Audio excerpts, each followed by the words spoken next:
যমুনা যাওয়ার চেষ্টায় তৃতীয় ধাপের বাদ পড়া বেসরকারি প্রাথমিক বিদ্যালয়ের শিক্ষকদের উপর পুলিশের জলকামান ও লাঠিচার্জ করা হয়েছে। বেসরকারি প্রাথমিক বিদ্যালয় জাতীয়করণের দাবিতে তারা প্রধান উপদেষ্টার বাসভবন যমুনার দিকে যাচ্ছিলেন। এই ঘটনায় অন্তত 5 জন আহত হয়েছেন।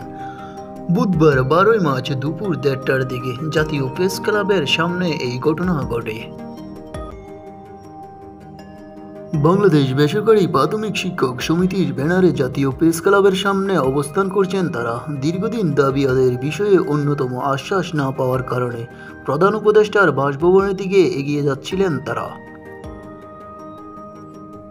কিন্তু আগে থেকেই কদমফুয়ার মোড়ে সতর্ক অবস্থানে ছিল পুলিশ। বেসরকারি প্রাথমিক বিদ্যালয় শিক্ষকদের মিছিলটি কদমফুয়ার কাছাকাছি এলে পুলিশ তাদের বাধা দেয় এবং তাদের বোঝানোর চেষ্টা করে। পুলিশ বলে, আপনারা এতজন একসঙ্গে নিয়ে বাসভবনের সামনে যাওয়ার সুযোগ নেই।